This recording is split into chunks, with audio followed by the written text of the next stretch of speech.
नमस्कार दोस्तों, आप देख रहे हैं महानगर समाचार। मैं हूं अशोक निगम।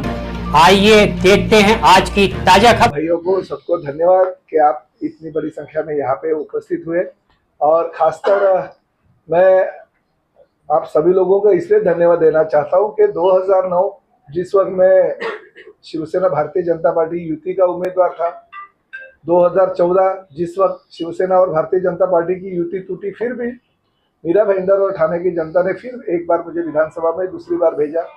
तीसरी बार पूरे देश में मोदी जी की लहर थी और हमारे शिवसेना प्रमुख बाला साहब ठाकरे जी के विचार, ये जो जनता को पसंद थे, उनके माध्यम से 84,000 से ज्यादा मार्जिन, 84,008 वोटों से मैं जीत के आया। तो ये सब जो चीजें होती है, सिर्फ प्रताप सरनाईक ने उसमें बहुत बड़ा योगदान लोकतंत्र में पत्रकारों का होता है, जो चौथा स्तंभ है, और आप लोग उसमें मेरे जो विजय में भागीदार भी उतने ही बड़े पैमाने पे हो। तो मैं आप सभी लोगों को धन्यवाद देता हूँ।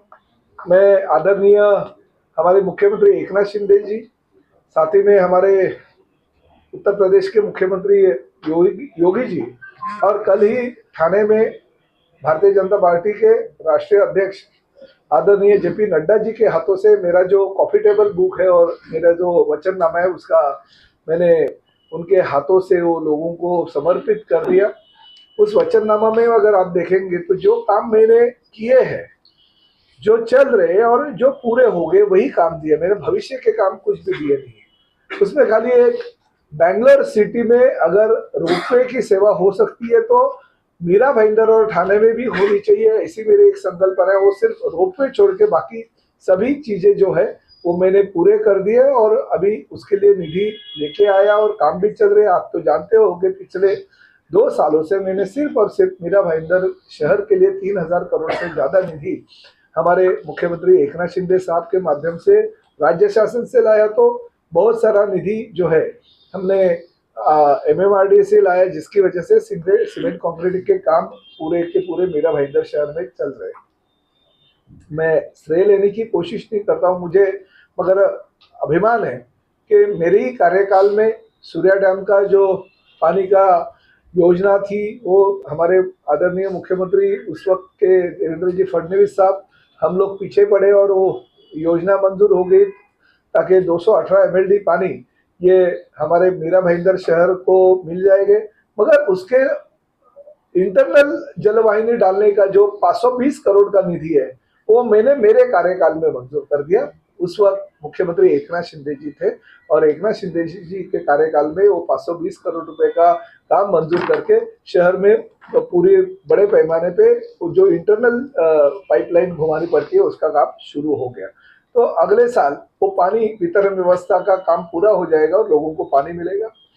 आपको पता है कि मेट्रो तो बहुत साल पहले हमारे देवेंद्र जी मुख्यमंत्री थे तभी मंजूर हो गया था, काम भी चल रहा था।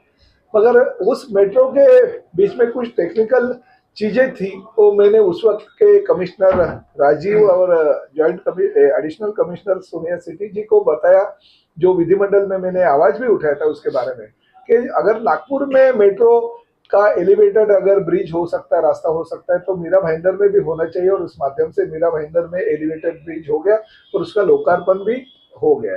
बाकी का काम तो चल रहा है, मगर काम इसलिए स्लो हो गया क्योंकि मीरा भाईंदर में डोंगरी में जो अभी कारशेड को सैंक्शन मिल गया, उसके पहले राई मुर्दा मोरुआ में कारशेड का आरक्षण डाला था, और लोगों का, खासकर हमारे किसानों का, भूमिपुत्र का विरोध था, इसलिए वो कारशेड वहां पे हमने शिफ्ट कर दिया और डोंगरी में ले गए। उसकी निविदा प्रक्रिया पूरी होगी और जगह पे अभी काम भी चालू हो जाएगा।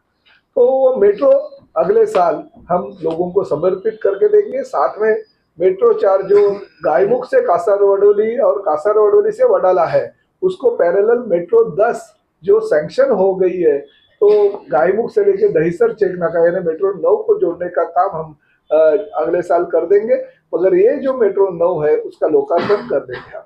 तो ये जो 3 चीज है, तो 3 चीज के लिए 2025 से बहुत महत्वपूर्ण साल है मीरा भाईंदर के जनता के लिए, वो तो हम करेंगे। मगर एक खुशी की बात ऐसी है कि इलेक्शन के कार्यकाल में आपको शायद पता होगा कि 6-8 महीने पहले ही मैंने आरक्षण क्रमांक 302 जो है अस्पताल के लिए रिजर्व भूखंड था, मगर कुछ अधिकारियों ने गलत तरीके से प्लान सैंक्शन कर दिया था और उसकी वजह से हमें अस्पताल की जगह नहीं मिल रही थी और कोर्ट में भी डेवलपर गया था, हम भी कोर्ट में गए थे, मगर फिर ऐसे कहा जाता है कि जब प्रॉपर्टी है वो पहले हमारे ताबे में आनी चाहिए। जो 40% जगह है और 25% का कंस्ट्रक्शन है वो पहले मैं ताबे में पोजीशन में ले लूंगा और उसके बाद में आप जो बोल रहे हो वो कार्रवाई करने की मांग है। सर नाइक साहब, आप बड़े भाग्यशाली हैं कि 4 बार चौथी बार आप खड़े हुए, सामने वाले के अता पता लापता रहता है, लोग पूछते हैं कि सामने कौन खड़ा है। तो जीत तो आपकी निश्चित है, लेकिन कितने रिकॉर्ड मतों से इस बार जीतेंगे, ये क्या अनुमान लगाएं? देखिए, मैं आपका चैनल हमेशा देखता हूं और आपकी आवाज भी मुझे बहुत पसंद है।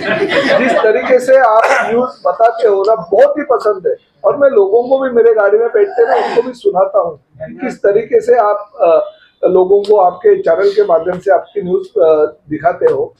एक बात मैं आपसे खुद पूछता हूँ कि 15 सालों में जो लोगों ने मुझे विजयी बनाया, विधायक के तौर पे बनाया, तो जनता तो पूरी की पूरे तरह से खुश तो कभी रहती नहीं है। तो 15 साल में अगर मेरे विधायक के तौर पे काम किया तो आप ऐसे समझते हो कि मैंने कुछ ना कुछ काम किया है? ये पहली बात मैं आपको बताता हूँ। और दूसरी बात ऐसी है, भले मुख्यमंत्री जी ने कहा, मुख्यमंत्री जी जब 25 तारीख को मेरा फॉर्म भरने आए थे तो उन्होंने कहा कि पिछले वक्त का जो प्रताप सरनाईक जीत के आए थे उससे डबल वोटों से जीत के आएंगे। मगर मैं ये कहना चाहता हूँ, ओवर कॉन्फिडेंस कभी कौन से भी इलेक्शन में होना नहीं चाहिए, क्योंकि ये युद्ध भूमि होती है। तो मुझे ऐसे लग रहा है कि लोगों का आशीर्वाद ऐसा ही बरकरार रहेगा तो 1 लाख से ज्यादा वोटों से भी। खबर के अंत में खबरों में अब तक के लिए बस इतना ही। फिर होगी आपसे मुलाकात ऐसी ही बड़ी किसी खास खबर के साथ। तब तक के लिए नमस्कार और देखते रहिए महानगर समाचार।